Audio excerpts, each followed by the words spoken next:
এবারের নির্বাচন দেশ গঠন ও মানুষের ভাগ্য পরিবর্তনের। ক্ষমতায় গেলে নিরাপদ ঢাকা গড়ার প্রত্যয় তারেক রহমানের।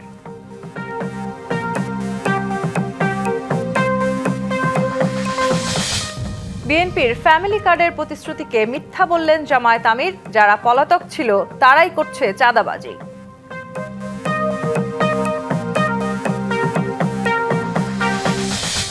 কার্যত কালই শেষ হচ্ছে নির্বাচনের প্রচার। দম ফেলার ফুরসত নেই প্রার্থীদের। শেষ মুহূর্তে ভোটারদের মন জয়ে মরিয়া।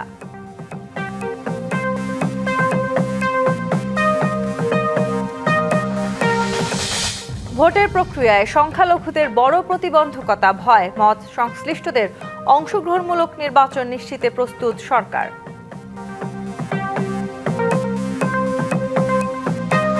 চট্টগ্রাম বন্দরে আবারও অনির্দিষ্টকালের ধর্মঘট। এই সরকারের মেয়াদে হচ্ছে না চুক্তি। নির্বাচনে বিঘ্ন ঘটাতেই আন্দোলন। দেখছিলেন মার্কেন্টাইল ব্যাংক সংবাদ শিরোনাম। এবার জানাবো খবরের বিস্তারিত। আপনাদের সাথে আছি তাসনুভা তন্নি। ঢাকা শহরকে নিরাপদ ও পরিবেশ বান্ধব করে গড়ে তোলার অঙ্গীকার করলেন বিএনপি চেয়ারম্যান তারেক রহমান। বললেন, এবারে নির্বাচন হবে মানুষের ভাগ্য উন্নয়ন আর দেশ পুনর্গঠনের। জুলাই গণঅভ্যুত্থান বৃথা যেতে পারে না উল্লেখ করে বিএনপি সরকারের গেলে যে কোনো মূল্যে নিরাপত্তা নিশ্চিত করা ও দুর্নীতিমুক্ত দেশ গড়ারও প্রতিশ্রুতি দেন তিনি। ঢাকা 17 নিজ আসনসহ উত্তর সিটির বেশ কয়েকটি আসনে পথসভায় যোগ দিয়ে এসব কথা বলেন তারেক রহমান। ঢাকা 17 আসনের নিজ নির্বাচনী এলাকা ইসিবি চত্বরে বিকেল 4:45টার দিকে পথসভায় যোগ দেন বিএনপি চেয়ারম্যান তারেক রহমান। এলাকাবাসী কেমন আছেন? সংক্ষিপ্ত বক্তব্যে তিনি প্রতিশ্রুতি দেন, বিএনপি সরকারে গেলে ঢাকাকে নিরাপদ ও পরিবেশ বান্ধব শহর হিসেবে গড়ে তোলা হবে। আমরা একটি সুন্দর শহর গড়ে তুলতে চাই, যেই শহরের মানুষ বুক ভরে শ্বাস নিতে পারবে। আমরা সমগ্র ঢাকা শহরে অন্তত 40টি খেলার মাঠ তৈরি করব ইনশাআল্লাহ। পরে ঢাকা 16 আসনে পল্লবীর লাল মাঠে জনসভায় যোগ দেন তারেক রহমান। এলাকার জলাবদ্ধতা ও আবাসন সমস্যা সমাধানের পাশাপাশি দুর্নীতিমুক্ত দেশ গড়ার অঙ্গীকার করেন তিনি। দুর্নীতি এবং আইন শৃঙ্খলা রক্ষা যে কোনো মূল্যে জনগণের জন্য, এই দেশের জন্য আমরা নিশ্চিত করব, এটি আমাদের সর্বোচ্চ সিদ্ধান্ত। এরপর মিরপুর 10 নম্বরে ঢাকার আরেক আসনের আদর্শ উচ্চ বিদ্যালয় মাঠে জনসভায় অংশ নেন বিএনপি চেয়ারম্যান। বলেন, আসছে নির্বাচন হবে দেশ পুনর্গঠনের। ইশতেহার বাস্তবায়নে নানা দিক তুলে ধরার পাশাপাশি ধানের শীষে ভোট চান বিএনপি চেয়ারম্যান। এছাড়া ঢাকা 14, ঢাকা 13 এবং ঢাকা 11 আসনে পথসভায় অংশ নেন তারেক রহমান। Anwar Hossain, DBC news, Dhaka. আওয়ামী লীগের 10 টাকা কেজি চালের আশ্বাস যেমন ভুয়া ছিল, তেমনি বিএনপির ফ্যামিলি কার্ডের প্রতিশ্রুতিও মিথ্যা বললেন জামায়াতের আমির। তিনি বলেন, 15 বছর যারা পালিয়েছিল তারাই এখন চাঁদাবাজি ও মামলাবাজি করছে। ক্ষমতায় গেলে দুর্নীতির টুটি চেপে ধরার ঘোষণা দিয়ে ডাক্তার শফিকুর রহমান বলেন, একটি দল 59 জন ঋণ খেলাপিকে মনোনয়ন দিয়েছে। রাজধানীর বাড্ডা নির্বাচনী আসন ঢাকা 11। এখানে ভোটে লড়ছেন এনসিপি নেতা নাহিদ ইসলাম। তার জন্য ভোটের প্রচারে 11 দলীয় জোটের জনসভায় যোগ দেন জামায়াত ইসলামের আমির সহ অন্যান্য নেতারা। 12 ফেব্রুয়ারি ভোটের মাধ্যমে দেশ থেকে চিরতরে ভূমিদস্যু আর আধিপত্যবাদীদের নির্মূল করার ঘোষণা দেন নাহিদ ইসলাম। আগামী 12 ফেব্রুয়ারি আমাদের সামনে সুযোগ এসেছে এই সকল ভূমিদস্যু, ভূমি দখলদার, চাঁদাবাজ, সন্ত্রাসী, ঋণ খেলাপিদেরকে পরাজিত করবার। এই ভূমিদস্যুদের সিন্ডিকেট ঢাকা 11 থেকে আমরা চিরতরে নির্মূল করব ইনশাআল্লাহ। অনুষ্ঠানে খেলাফতে মজলিসের আমির মাওলানা মামুনুল হক বলেন, মানুষের আকাঙ্ক্ষার সম্মান যারা জানাতে পারে না, এই নির্বাচনে দেশের মানুষ তাদের প্রত্যাখ্যান করবে। 24 পরবর্তী বাংলাদেশের মানুষের যে আকাঙ্ক্ষা, যে ইচ্ছা, যে অভিপ্রায়, সেটাকে যারা সম্মান জানাতে পারে না, বাংলাদেশের মানুষ তাদেরকে কোনোদিন গ্রহণ করবে না। ভোটের আগে বিভিন্ন দলের প্রতিশ্রুতির কড়া সমালোচনা করেন জামায়াতের আমির। 10 টাকা শের ধরে চালকে এখনো পেটের ভিতর গরম রয়েছে, ফাঁপা যায়নি। এই সব কার্ড হইল ভুয়া কার্ড। যেমন 10 টাকা দরের চালের আশ্বাসটা ছিল ভুয়া, এই কার্ডগুলো হইল সেই রকম ভুয়া। এইসব ভুয়া কার্ডকে আগামী 12 তারিখ জনগণ ইনশাল্লাহ লাল কার্ড দেখাবে। জামায়াতের নেতৃত্বে 11 দলীয় জোট ক্ষমতায় গেলে বাংলাদেশে ন্যায় ও ইনসাফ প্রতিষ্ঠার ঘোষণা দেন ডাক্তার শফিকুর রহমান। 12 তারিখ। Hasan Al Mamun, DBC news, Dhaka. নির্বাচনী প্রচারণার শেষ পর্যায়ে বেড়েছে প্রার্থীদের দৌড়ঝাঁপ। কে কাকে ছাড়িয়ে যাবে সেই প্রতিযোগিতায় সবাই নেমেছেন সর্বশক্তি নিয়ে। সকাল থেকে রাত পর্যন্ত চলছে মাইকিং, মিছিল, পথসভা আর উঠান বৈঠক। প্রচারণার উত্তাপের সঙ্গে পাল্লা দিয়ে বাড়ছে অভিযোগ আর পাল্টা অভিযোগও। ভোটারদের মঞ্চে প্রার্থীদের প্রতিশ্রুতি ঝুলি যেন ফেটে পড়ছে। কোথাও উন্নয়নের স্বপ্ন, কোথাও কর্মসংস্থান, আবার কোথাও পরিবর্তনের ডাক। সব মিলে প্রচারণার শেষ পর্যায়ে উত্তপ্ত ভোটের মাঠ। ঠাকুরগাঁওয়ের জগন্নাথপুরে নির্বাচনী প্রচারণায় বিএনপি মহাসচিব হ্যাঁ ভোটে সিল দেওয়ার আহ্বান জানান। তরুণদের চিন্তাকে অগ্রাধিকার দিয়ে কাজ করার কথা বলেন। আমাদের এই দেশটা, রাষ্ট্রটা, এইটা যে চালায় ওইটা আপনার নষ্ট হয়েছে। আমরা তো সংস্কার চাই, পরিবর্তন চাই না, চাই তো। এই 3টা দিনের উপরে সিদ্ধান্ত হবে যে এই বাংলাদেশটা কি আগের মতো চলবে নাকি নতুন করে সুন্দরভাবে চলবে। সিরাজগঞ্জের শাহজাদপুর সরকারি কলেজ মাঠে 11 দলীয় জোটের নির্বাচনী জনসভায় অংশ নেন এনসিপির দক্ষিণাঞ্চলের মুখ্য সংগঠক হাসনাত আব্দুল্লাহ। ভোট কেন্দ্র দখলের চেষ্টা হলে প্রতিরোধ গড়ে তোলার আহ্বান জানান তিনি। আপনারা ভোট কেন্দ্র দখল করার কোনো চেষ্টা করেন, আপনারা বাড়ি ফিরে যেতে পারবেন না। আপনারা মা বাবার দোয়া নিয়ে, সন্তান স্ত্রী থেকে দোয়া নিয়ে ভোট কেন্দ্র আসবেন, এটা হবে আপনাদের আখেরি দিন। বগুড়া 7 আসনে ধানের শীষের পক্ষে জিয়া পরিবারের 2 সদস্য জাহেদুর রহমান বিপ্লব তালুকদার এবং আশিকুর রহমান সুজন প্রচারণা চালান শাহজাহানপুরের বিভিন্ন এলাকায়। তারেক রহমান এবং খালেদা জিয়ার জন্য দোয়া চাইতেছে এলাকায়, এবং বিভিন্ন এলাকায় আমরা ঘুরছি, কিন্তু আসলে ধানের শীষ ছাড়া অন্য কিছু নাই। গাবতলী শাহজাহানপুরের মাটি, ধানের শীষ ছাড়া কোনো কথা নাই। তারপরেও আমরা সবার মাঝে ধানের শীষের ভোট চাচ্ছি। ফেনীর দাগনভূঞায় নির্বাচনী জনসভায় রাস্তাঘাট, শিক্ষা, চিকিৎসা সহ সব ক্ষেত্রে উন্নয়নের প্রতিশ্রুতি দেন বিএনপি প্রার্থী আব্দুল্লাহ আওয়াল মিন্টু। যতক্ষণ পর্যন্ত ভোট গণনা করে ভোটার গণনা স্লিপ হাতে না পান, কারণ আমাদের যে প্রতিদ্বন্দ্বী পার্টি তারা কেউ যেন অপকৌশল করে আমাদের ভোটের অধিকার হরণ করতে না পারে। সাভারে ঢাকা 19 আসনের বিএনপি প্রার্থীর পক্ষে নির্বাচনী শোভাযাত্রা করেছে Chhatradal. Khalid Hasan, DBC news desk. এবারের নির্বাচনে ভোট কারচুপির কোনো শঙ্কা নেই। উত্তরের সীমান্তবর্তী দুর্গম চরের কেন্দ্রগুলোতে প্রয়োজনীয় ব্যবস্থা নেওয়া হয়েছে। শান্তিপূর্ণ, গ্রহণযোগ্য ও অংশগ্রহণমূলক নির্বাচন নিশ্চিত করতে প্রশাসন ও আইন শৃঙ্খলা বাহিনী প্রস্তুত। দুপুরে রংপুরে উত্তরের 8 জেলার নির্বাচন সংশ্লিষ্ট কর্মকর্তাদের সাথে জাতীয় নির্বাচন ও গণভোট সুষ্ঠুভাবে সম্পাদন করতে আইন শৃঙ্খলা বিষয়ক মতবিনিময় শেষে গণমাধ্যমে এসব কথা বলেন স্বরাষ্ট্র উপদেষ্টা জাহাঙ্গীর আলম চৌধুরী। আগামী 12ই ফেব্রুয়ারি উৎসব মুখর নির্বাচন উপহার দিতে সবার সহযোগিতা কামনা করেন তিনি। একই সাথে এই অঞ্চলে নিয়োজিত নির্বাচন সংশ্লিষ্ট সকল কর্মকর্তা ও আইন শৃঙ্খলা বাহিনীর সদস্যরাও শান্তিপূর্ণ ভোট উপহার দিতে প্রতিশ্রুতি ব্যক্ত করেছেন, জানান উপদেষ্টা। সব জায়গায় যেই জায়গায় যেই রকম ব্যবস্থা নেওয়ার ওই ধরনের প্রস্তুতি আমাদের নেওয়া হয়েছে, এবং এখানে মধ্যমনের সবাই ওইটি আলোচনা হয়েছে, এবং নির্বাচন খুব শান্তিপূর্ণভাবে সুষ্ঠু পরিবেশে এবং একটা উৎসব মুখর পরিবেশে নির্বাচন হবে, এবং একটা ফ্রি, ফেয়ার অ্যান্ড ক্রেডিবল নির্বাচন। নির্বাচনী প্রক্রিয়ায় অংশগ্রহণের ক্ষেত্রে ভয় ও নিরাপত্তাহীনতা বিশেষ করে সংখ্যালঘুদের ক্ষেত্রে একটি বড় প্রতিবন্ধকতা হিসেবে কাজ করছে। গণতান্ত্রিক প্রক্রিয়া শক্তিশালী করতে হলে নির্বাচনে সকল নাগরিকের নিরাপদ, স্বাধীন ও অর্থবহ অংশগ্রহণ নিশ্চিত করা জরুরি। সেন্টার ফর গভর্নেন্স স্টাডিজের গবেষণায় এমন তথ্য দেওয়া হয়েছে। অনুষ্ঠানে বক্তারা বলেন, গণতান্ত্রিক রাজনৈতিক উত্তরণের জন্য নিরাপদ, সুন্দর নির্বাচন আয়োজন করে অন্তর্বর্তী সরকার ইতিহাসে স্থান করে নিতে পারে। রবিবার রাজধানীর একটি হোটেলে রাজনৈতিক অন্তর্ভুক্তি ও গণতান্ত্রিক জবাবদিহিতা বাংলাদেশের নির্বাচন 2026 শীর্ষক এক প্রতিবেদন প্রকাশ করে গবেষণা প্রতিষ্ঠান সিজিএস। প্রতিবেদনটিতে জানানো হয়, বাংলাদেশের সংখ্যালঘু জনগোষ্ঠী দীর্ঘদিন ধরে সামাজিক, রাজনৈতিক ও প্রাতিষ্ঠানিক বৈষম্যের মুখোমুখি হয়ে আসছে।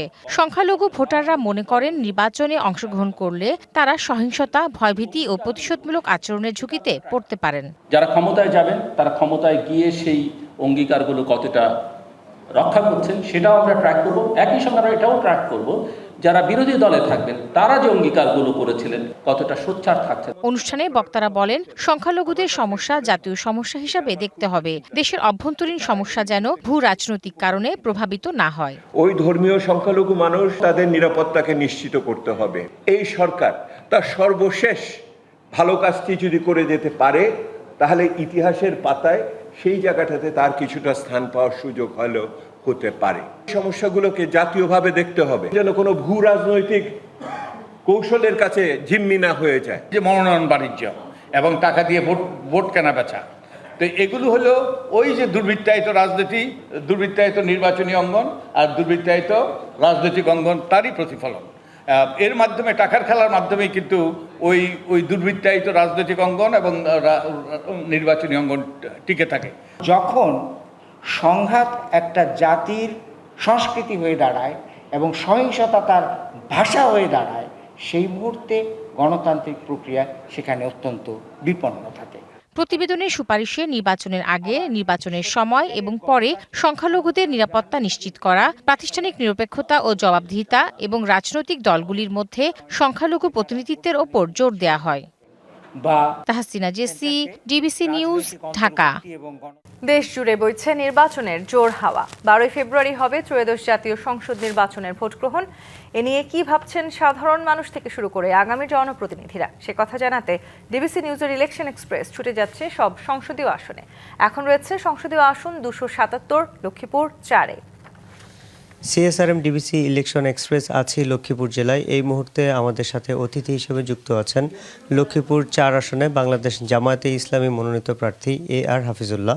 আমরা তার সাথে কথা বলবো। আপনি তো এই আসনে জামাতের পক্ষ থেকে নির্বাচন করছেন, কি পরিস্থিতি? নির্বাচনের তো প্রচারণা একেবারে শেষ প্রান্তে। জামাত ইসলামী 11 দলীয় জোট থেকে আমি মনোনীত প্রার্থী। আমাদের গণসংযোগ চলতেছে একবারে তৃণমূল পর্যায় পর্যন্ত। আমাদের সকল নেতা কর্মীরা, সাধারণ মানুষ গণসংযোগ করতেছে আমাদের দাঁড়িপাল্লার পক্ষে, এবং আমাদের মা বোনেরা আমাদের পক্ষে দাঁড়িপাল্লার পক্ষে গণসংযোগ করতেছে। তো আমরা গণসংযোগ আমাদের স্বাভাবিক, কিন্তু আমাদের প্রতিপক্ষ মাঝে মাঝে আমাদের বিশেষ করে বোনদের কাজে বাধা বিঘ্ন সৃষ্টি করতেছে, বিভিন্ন জায়গায় তারা বাধা দিচ্ছে। এই যে বাধার মুখে পড়েন আপনার কর্মীরা, এই বিষয়ে কি ওই প্রশাসনের কাছে কোনো নালিশ আপনারা করেছেন? অভিযোগ আমরা অভিযোগ দায়ের করেছি প্রশাসনের কাছে, আমরা লিখিত অভিযোগ দায়ের করেছি, এবং মানে তাদের সাথে মোবাইলে আমরা কথা বলেছি। তো 2-1 তাদের পক্ষ থেকে এসে সরি বা মানে ক্ষমা প্রার্থনা করেছে। এই পর্যায়ে নির্বাচনী যে মানে প্রচারণা অন্য দলেরও করছে, আপনারাও করছেন, মানে লড়াইটা কেমন জমবে কি মনে হয়? লড়াইয়ের ব্যাপারে তো আমরা মানে লড়াইয়ের ব্যাপার মূল এটা হলো জনগণ ভালো জানে। তো আমরা আশাবাদী, যেভাবে আমরা সাড়া পাচ্ছি, আমরা আশা করি আমাদের দাঁড়িপাল্লা ইনশাল্লাহ বিজয় লাভ করবে।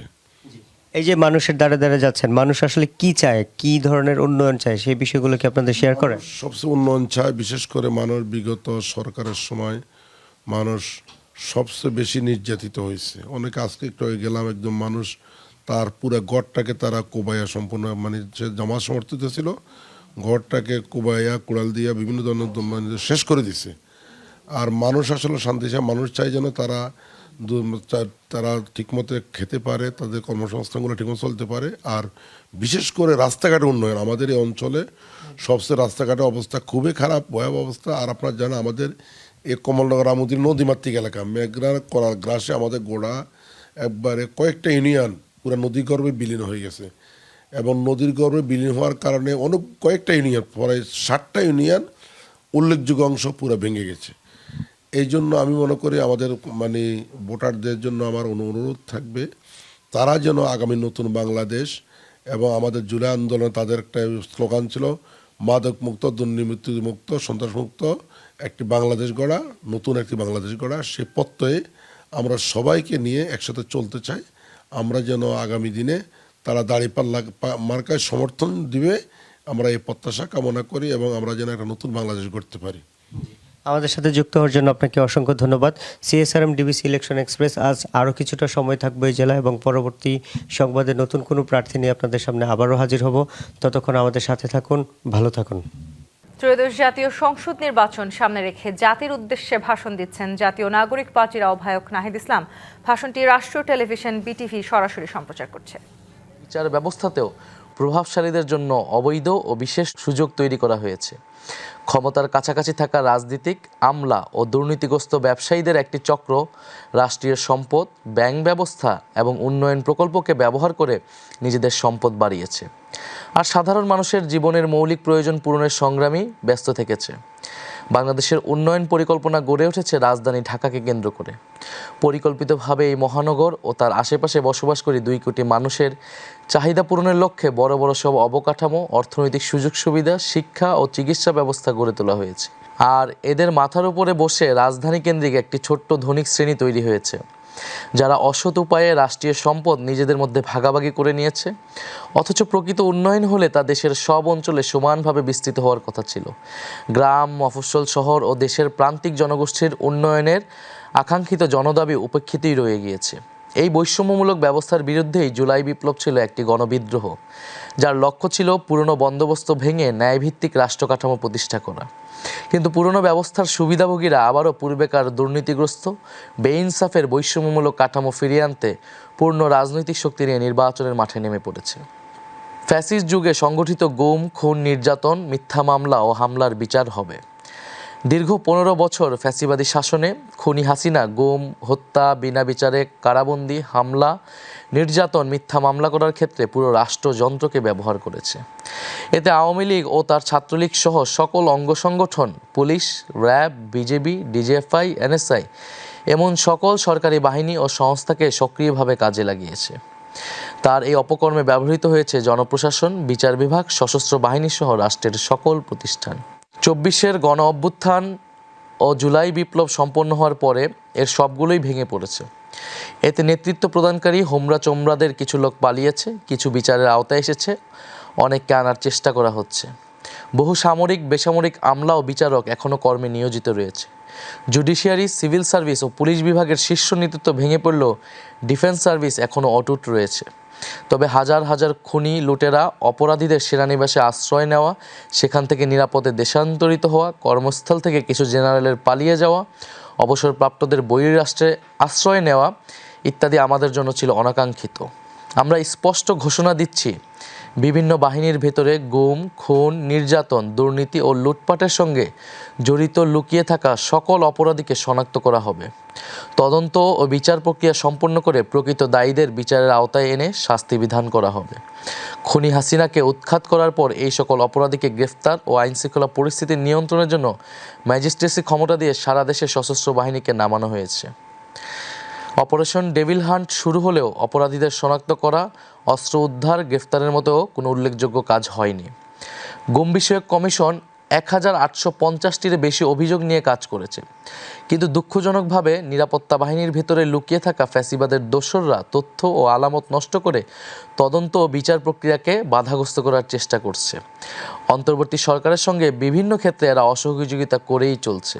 আমাদের লড়াই হবে সেই নিপীড়নের ব্যবস্থা ও বিচারহীনতার সংস্কৃতি সমূলে উৎপাটন করা এবং আওয়ামী ফ্যাসিবাদের সকল প্রবণতা সমাজ থেকে মুছে ফেলা। বন্দর চেয়ারম্যানের প্রত্যাহার সহ 4 দফা দাবিতে চট্টগ্রাম বন্দরে ফের অনির্দিষ্টকালে ধর্মঘট চলছে। টানা কর্মবিরতির কারণে রমজানে ভোগ্যপণ্যের দাম নতুন করে বাড়তে পারে বলে মনে করছেন সংশ্লিষ্টরা। বন্দর চেয়ারম্যানের অভিযোগ, বন্দরকে হাইজ্যাক করার চেষ্টা করছে কিছু বিপথগামী কর্মচারী। এদিকে নৌ পরিবহন উপদেষ্টা জানিয়েছেন, অন্তর্বর্তী সরকারের মেয়াদে চট্টগ্রাম বন্দরের সাথে ডিপি ওয়ার্ল্ডের চুক্তি হচ্ছে না। পরিস্থিতি খারাপ করার চেষ্টা করলে নেওয়া হবে ব্যবস্থা। গেল সপ্তাহের শনিবার থেকে চট্টগ্রাম বন্দরে শুরু হয় বিক্ষোভ, অবরোধ, কালো পতাকা মিছিল ও কর্মবিরতি। চলে টানা 6 দিন। গত শুক্র ও শনিবার কর্মসূচি শিথিল করার পর আবারও দেশের প্রধান সমুদ্র বন্দর ধাবিত অচলাবস্থার দিকে। শ্রমিক কর্মচারীদের ফের অনির্দিষ্টকালের কর্মবিরতির প্রভাব পড়েছে সরবরাহ ব্যবস্থায়। চট্টগ্রাম বন্দরের মানুষ ঐক্যবদ্ধ। আমাদের নেতৃত্বে কোনো অবস্থাতেই এই ফ্যাসিবাদের উদ্দেশ্য সফল হতে দিবে না ইনশাআল্লাহ। ধর্মঘটের কারণে বন্দরের ভেতরে এবং আশপাশের ইয়ার্ডগুলোতে তৈরি হয়েছে তীব্র জ্বর। 59,000 টিউএস ধারণ ক্ষমতার বন্দরে জমেছে 41,000 টিউএস। বহির্নোঙরে পণ্য নিয়ে অবস্থান করছে প্রায় শতাধিক জাহাজ। ধর্মঘটে ব্যাহত হচ্ছে আমদানি রপ্তানি কার্যক্রম। এতে সময় মতো রপ্তানি না হলে আশঙ্কা রয়েছে পোশাকের ক্রয়াদেশ বাতিলের। বহির্বিশ্বে বাংলাদেশের ইমেজের যে ক্ষতি হয়েছে সেটার একটা বড় ধরনের সুদূর প্রসারী প্রভাব পড়বে বলে আমরা মনে করছি, যেটা আমাদের দেশের অর্থনীতিকে ধ্বংস করে দেবে। সেটাকে অবিলম্বেই সরকার উদ্যোগ নিয়ে সমাপ্ত করতে হবে। রবিবার দুপুরে সংবাদ সম্মেলনে বন্দর চেয়ারম্যান অভিযোগ করেন বন্দরকে হাইজ্যাক করার চেষ্টা করছে কিছু বিপদগামী কর্মচারী। জানান এনসিটি নিয়ে ডিপি ওয়ার্ল্ডের সাথে আলোচনা চলমান রয়েছে এবং চুক্তি হলে তা হবে দেশের স্বার্থ রক্ষা করেই। তো চুক্তি এখনো হয়ই নাই, একটা প্রিম্যাচুর একটা প্রসেস নিয়ে এইভাবে আগের থেকে একটা ভন্ডুল করার আমার কাছে মনে হয় যে একটা অপপ্রচেষ্টা অথবা বাধাগ্রস্ত করার। জনগণের স্বার্থে, ভবিষ্যতের স্বার্থে এবং বন্দরের স্বার্থে এইটা যেটা করার সেইটাই হবে। এখন কখন শেষ হবে, কবে হবে, এটা ওই প্রসেসটা শেষ হওয়ার পরেই চুক্তি হবে। এদিকে নির্বাচনে বিঘ্ন ঘটাতেই বন্দরে আন্দোলন করা হচ্ছে বলে অভিযোগ নৌ পরিবহন উপদেষ্টার। যারা বন্দর বন্ধ করে পরিস্থিতি খারাপ করার চেষ্টা করছে তাদের বিরুদ্ধে কঠোর ব্যবস্থা নেওয়ার হুঁশিয়ারি দেন তিনি। চিঠি ডিপি ওয়ার্ল্ড প্রধান উপদেষ্টাকে দিয়েছেন, যে মেসেজটা আমি পেয়েছি যে তারা আরো সময় চায়, যেহেতু আমরা যেভাবে যেই জায়গায় আছি সেই জায়গায় আসতে তাদের আরো সময় প্রয়োজন। দেয়ারফর এই নেগোসিয়েশন চলবে, ইভেন ইলেকশনের পরেও চলবে, এটা যদি প্রয়োজন হয়। রমজানের আগ মুহূর্তে বন্দরে অতিরিক্ত খরচ যোগ হলে তা ভোক্তাদের চাপে ফেলবে বলে মনে করেন সংশ্লিষ্টরা। চট্টগ্রাম বন্দরকে বলা হয় দেশের অর্থনীতির সমৃদ্ধির স্বর্ণদ্বার। এই বন্দরকে ঘিরে যখন নানামুখী সমস্যার সৃষ্টি হয় তখন শঙ্কিত হয়ে পড়েন আমদানি ও রপ্তানিকারকরা। দ্রুত এই সমস্যার সমাধান না হলে থমকে যেতে পারে দেশের অর্থনীতির এই লাইফলাইন। মাসুদুল হক, ডিবিসি নিউজ, চট্টগ্রাম। প্রায় 1 মাসের লড়াইয়ের পর মৃত্যুর কাছে হেরে যাওয়া শিশু হুজাইফাকে তার গ্রামের বাড়িতে দাফন করা হয়েছে। শনিবার টেকনাফের ওয়াইকাংয়ের লম্বা বিল তেচ্ছি ব্রিজ এলাকায় চিরশায়িত হন সীমান্ত কন্যা। এতে শোকের পাশাপাশি সীমান্ত জুড়ে নেমে এসেছে ক্ষোভ। মিয়ানমার থেকে আসা গুলিতে গুরুতর আহত হয়ে চিকিৎসাধীন ছিল শিশুটি।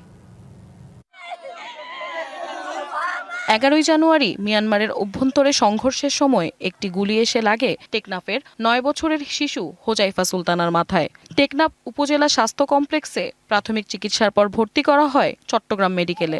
পরে আরও উন্নত চিকিৎসার জন্য আনা হয় রাজধানীর জাতীয় ইনস্টিটিউট অফ নিউরোসায়েন্সেস হাসপাতালে। 27 দিন মৃত্যুর সাথে পাঞ্জা লড়ে শনিবার থামে তার নিঃশ্বাস। পরে তার মরদেহ নেওয়া হয় টেকনাফ উপজেলার ওয়াইনকং ইউনিয়নের লম্বাবিল তেচ্ছি ব্রিজ এলাকায়। স্বজনদের আহাজারিতে সেখানে তৈরি হয় হৃদয় বিদারক দৃশ্য। রবিবার সকালে জানাজা শেষে দাফন করা হয় পারিবারিক কবরস্থানে। হোজাইফার শোকে স্তব্ধ পুরো এলাকা। প্রিয় সন্তানকে হারিয়ে কান্না থামছে না বাবা মায়ের। রোহিঙ্গা জনগোষ্ঠী যারা আছে, অবৈধ জনগোষ্ঠী, ওরা ওখানে গিয়ে আশ্রয় নিয়ে ওরা আরকান বিদ্রোহী গোষ্ঠীর সাথে বিভিন্ন ধরনের সংঘর্ষ জড়িত হয়। তাদের কারণে আমাদের এলাকায় এরকম আজকে একটা বিরাট ঘটনা ঘটছে। তো এরকম একটা ঘটনা আমরা যাতে ভবিষ্যতে আর কোনো ধরনের না ঘটে। উকিয়া টেকনাফে আমরা বসবাস করতেছি, এই হোয়াইকামের এই লম্বাবিল গ্রামের আমরা বসবাস করতেছি। আমাদের এই নিশ্চয়তাটা পাওয়ার জন্য আমরা সরকারের কাছে আকুল গ্রামবাসীর পক্ষ থেকে আকুল আবেদন জানাচ্ছি। মিয়ানমারের রাখাইন রাজ্যে আরাকান আর্মি ও অন্যান্য সশস্ত্র গোষ্ঠীর সংঘর্ষের সরাসরি প্রভাব পড়ছে বাংলাদেশের সীমান্ত এলাকায়। এ ব্যাপারে সরকারের পদক্ষেপ চান স্থানীয় জনপ্রতিনিধিরা। বাংলাদেশ একটি স্বাধীন রাষ্ট্র, একটি স্বাধীন রাষ্ট্রের স্বাধীন ভূখণ্ডে স্বাধীন দেশের স্বাধীন নাগরিকের গায়ে পার্শ্ববর্তী দেশের বিদ্রোহীদের গুলি আসবে, এটা খুবই ন্যাক্কারজনক। আমরা আগেও বলেছি, এখনও বলছি, আমাদের সরকারকে, আইনশৃঙ্খলা বাহিনীকে, বিশেষ করে সীমান্তরক্ষী বাহিনীকে আমাদের এই সীমান্তের নিরাপত্তা অবশ্যই নিশ্চিত করতে হবে। দ্রুত টেকনাফের বাসিন্দাদের নিরাপত্তায় ব্যবস্থা নেবে সরকার, প্রত্যাশা স্থানীয়দের। শাহওয়াজিহা রহমান, ডিবিসি নিউজ। জাপানে শুরু হচ্ছে আগাম সাধারণ নির্বাচন। স্থানীয় সময় রাত 8টায় শেষ হবে ভোট গ্রহণ। এরপর এক্সিট পোল ভিত্তিক পূর্বাভাস প্রকাশ করা হবে। 2 বছরের মধ্যে এটি দেশটির দ্বিতীয় জাতীয় নির্বাচন। জাপানের প্রথম নারী প্রধানমন্ত্রী সানায়ে তাকাইচি দায়িত্ব নেওয়ার 4 মাসেরও কম সময়ের মধ্যে এই আগাম নির্বাচনে ডাক দেন। নির্বাচনে তাকাইচির ক্ষমতাসীন দল লিবারেল ডেমোক্রেটিক পার্টির বড় ধরনের বিজয়ের সম্ভাবনা রয়েছে। তবে দেশটিতে রেকর্ড তীব্র শীত ও তুষারপাত ভোটার উপস্থিতিতে প্রভাব ফেলতে পারে বলে ধারণা করা হচ্ছে।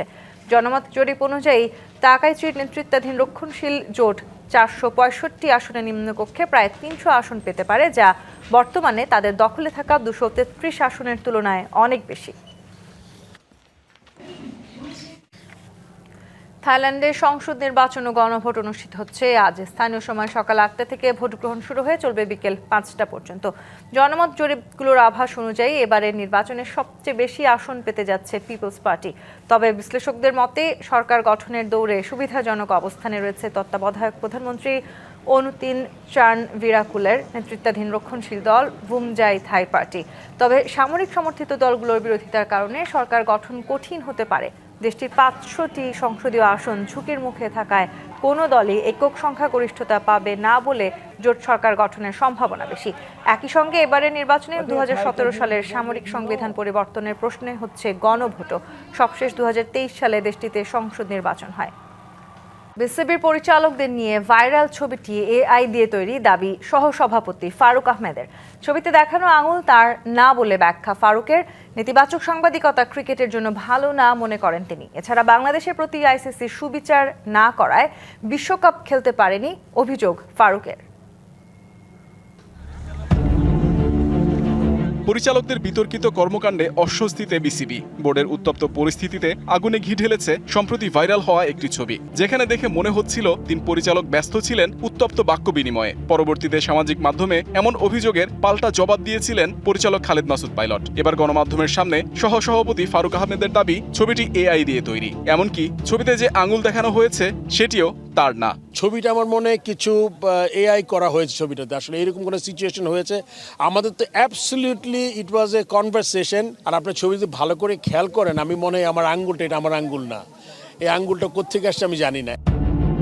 ছবিটি প্রযুক্তির মাধ্যমে তৈরি হলে ফটোগ্রাফারকে কেন মেইলের মাধ্যমে সতর্ক করা হলো? এমনকি ব্যক্তিগত মেইল অ্যাড্রেস থেকে পাঠানো হয়েছিল নির্দিষ্ট ইমেইলটি, এর ব্যাখ্যা কি? যদি সত্যি যদি হয় তাহলে ওয়ান করা হয়েছে, আর যদি এআই হয়তো নাই। এটা তো আমার মনে করি দোষের কিছু দেখি না। আপনি একটা ছবি দিয়ে যদি চালিয়ে দেন, আমার মনে এটা খুব ভালো সাংবাদিকতা এরকম না করলে ভালো আর কি। অনেক ঘটনা ঘটে যায় খুব তাড়াতাড়ি, আপনি অনেক সময় রিঅ্যাক্ট করার টাইমও থাকে না। টাইগার ক্রিকেটে চলছে ক্রান্তিকাল, নানা ইস্যুতে টালমাটাল বিসিবি। পাশাপাশি টি-20 বিশ্বকাপও খেলা হচ্ছে না বাংলাদেশের। সব মিলিয়ে ক্রিকেট আঙ্গনের পরিস্থিতি নাজুক। আইসিসি এমন কিছু করেনি যে আপনার আমাদের যাওয়া উচিত নতুন কোনো সিকিউরিটির কোনো assurance other than the standard protocol, ওইটা আমরা পাইনি। সরকার যদি আপনাকে জিও না, আপনি যেতে পারবেন না, এটা সরকারের একটা সিদ্ধান্ত ছিল। Muhammad Nazim, DBC news, Dhaka. সংবাদ এই ছিল এখনকার মতো। ডিবিসি নিউজের সংবাদগুলো পড়তে ভিজিট করুন dbcnews.tv আর ভিজিট করুন ডিবিসি নিউজের ফেসবুক পেজ এবং ইউটিউব চ্যানেল। ডিবিসির সঙ্গেই থাকুন।